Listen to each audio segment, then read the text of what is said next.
So hello dear student, কেমন আছো? I hope প্রত্যেকে শুধু ভালো নয়, ভীষণ ভালো আছো, তাই না?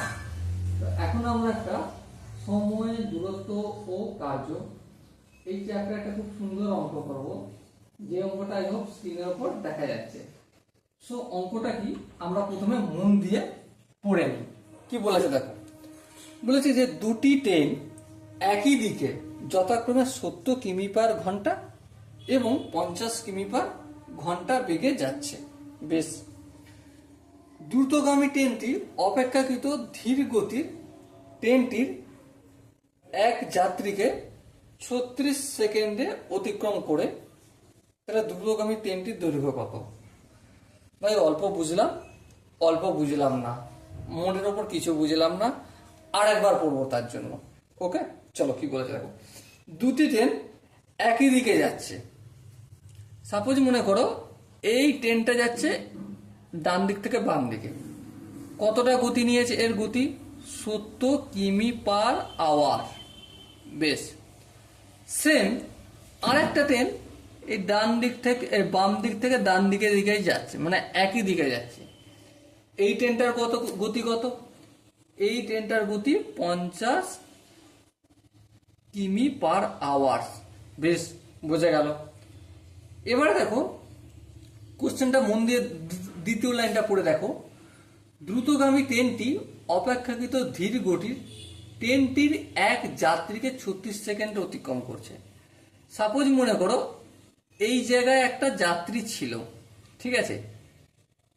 এই যাত্রীটিকে এই পুরো ট্রেনটা অতিক্রম করছে কতটা? 36 সেকেন্ডে অতিক্রম করলো, ঠিক আছে? তাহলে এবার আমাকে বলতে হবে এই যে বড় ট্রেন, যেটা দ্রুতগামী ট্রেন, যেটা 70 কিমি পার আওয়ার্সে যাচ্ছে, এর দৈর্ঘ্যটা কতটা আমাকে বলতে হবে, ঠিক আছে? দেখো, দুটো ট্রেন যখন একসাথে যাবে একই দিকে, দুজনের মধ্যে আপেক্ষিক বেগ কত হবে? আপেক্ষিক বেগ সমান এটা 70 মাইনাস 50 ইকুয়াল টু 20 কিমি পার, সরি এটা মিটার হয়ে গেল, 20 কিমি পার আওয়ার। বলো, এই জায়গাটা আশা করি বোঝা গেছে। হ্যাঁ, বোঝা গেছে। এবার দেখো দ্রুতগামী ট্রেনটি 36 মিনিটে ধীর গতির ট্রেনটির একটা যাত্রীকে অতিক্রম করছে, অর্থাৎ 36 সেকেন্ডে এই যে 36 সেকেন্ড অতিক্রম করেছে না, এই 36 সেকেন্ডে পুরো ট্রেনটা চলে গেল। হ্যাঁ, ঠিক, কোনো অসুবিধা নেই। তাহলে আমরা কি লিখতে পারি? আমরা লিখতে পারি যে এই 20 কিমি পার আওয়ার, এটাকে একটু ভালো করে সাজিয়ে গুজিয়ে লিখি, ঠিক আছে? দেখো এখানে মিটারে আনসার আসবে, কারণ এত বড় ইউনিট করা যাবে না, সম্ভব না।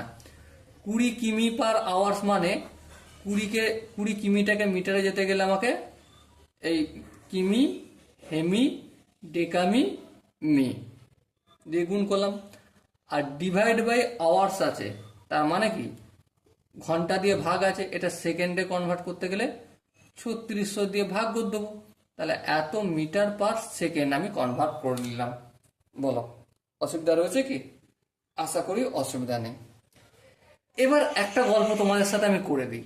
কি গল্পটা? এই যে ট্রেনটার ডিস্টেন্স আমি এক্স ধরে নিচ্ছি। কত ধরে নেব? এক্স মিটার আমি ট্রেনটার ডিস্টেন্স ধরে নিচ্ছি। হ্যাঁ, তাহলে বলো একটা কথা, 36 সেকেন্ডে অতিক্রম করছে কতটা ডিস্টেন্স? অবভিয়াসলি এক্স মিটার এসে অতিক্রম করবে, তাই না? হ্যাঁ, ঠিক তাই, কারণ ট্রেন তো তার নিজের দৈর্ঘ্যটাই অতিক্রম করে। হ্যাঁ, ঠিক। তাহলে 1 সেকেন্ডে অতিক্রম করবে কতটা? X by 36 metre. তাহলে একটা কথা ভালো করে বিচার করে দেখো। কি বিচার করে দেখবে? যে x by 36 equal to 200 into 1000 by 3600। এটাকে আমি সমান লিখতে পারি কি লিখতে পারি না? হ্যাঁ, লিখতে পারি। কি করে লিখতে পারি? কাজ হচ্ছে সেটাই বোঝানো। দেখো এই ট্রেনটা আগিয়ে চলছে বাম দিক থেকে ডান দিকে, হ্যাঁ। আবার এই ট্রেনটাও বাম দিক থেকে ডান দিকে আগিয়ে চলছে, হ্যাঁ। এখানে একজন ব্যক্তি রইল, হ্যাঁ। এই ব্যক্তিকে এই ট্রেনটা অতিক্রম করছে যখন, তখন কোন গতিবেগটা কাজে লাগছে? এই ট্রেনের গতিবেগটা, না এই ট্রেনের গতিবেগটা, না এই দুটো ট্রেনের আপেক্ষিক গতিবেগ কাজে লাগছে? অবভিয়াসলি আপেক্ষিক গতিবেগ কাজে লাগছে, কারণ এই ট্রেনটা যখন ধীরে ধীরে ধীরে ধীরে আগে আগাচ্ছে, তখন এই ট্রেনটাও তো আগে আগাচ্ছে। হ্যাঁ হ্যাঁ, ঠিক ঠিক ঠিক। তার মানে এই দুজনের মধ্যে আপেক্ষিক গতিবেগের ওপর বেস করে লোকটাকে অতিক্রম করছে এই প্রথম ট্রেনটা, তাই না? 70 কিমি পার আওয়ার্সের যে ট্রেনটা রয়েছে এটা অতিক্রম করছে, হ্যাঁ ঠিক। তার মানে একটা জিনিস আমি বুঝতে পারলাম। কি বুঝতে পারলাম? এই যে ব্যক্তিটাকে অতিক্রম করছে 36 সেকেন্ডে, তার নিজের দৈর্ঘ্য কার ওপর বেস করে? আপেক্ষিক গতির ওপর বেস করে। কার ওপর? হ্যালো, কার ওপর বেস করে? আপেক্ষিক গতির ওপর বেস করে অতিক্রম করছে। বেশ, তাহলে 1 সেকেন্ডে কতটা অতিক্রম করছে? x/36 metre. তাহলে দেখো, এটা লিখলাম, আর এখানে এই যে এটা লিখেছি 20 ইন্টু 1000/3600 মিটার পার সেকেন্ড। মানেটা কি? কথাটার মানেটা হচ্ছে 20 ইন্টু 1000, তার মানে 20,000/3600 মিটার অতিক্রম করে 1 সেকেন্ডে। যদি আরো একটু তোমরা এখানটাকে আমাকে এলাবোরেট করতে বলো, আপেক্ষিক গতি তো তোমরা বুঝেই গেছো, বোঝানোর কিছু নেই। এখানে সিম্পলি বলে দিই 20,000 আমি লিখছি এখানে 20,000 মিটার দূরত্ব যায় কত? 3600 সেকেন্ডে, তাই না? এটা ঘুরিয়ে লিখছি 3600 সেকেন্ডে যায়, 3600 সেকেন্ড, ঠিক আছে? 20,000 মিটার, হ্যাঁ ঠিক। তাহলে 1 সেকেন্ডে কত যাবে? 20,000/3600, হ্যাঁ ঠিক। তাহলে দেখো আপেক্ষিক গতিটা কত? 20,000/3600। আর এখানেও এই আপেক্ষিক গতির ওপর বেস করি ট্রেনটাকে এই মানুষটাকে অতিক্রম করছে, হ্যাঁ। তাহলে দুটোর ডিস্টেন্স কি সমান হলো?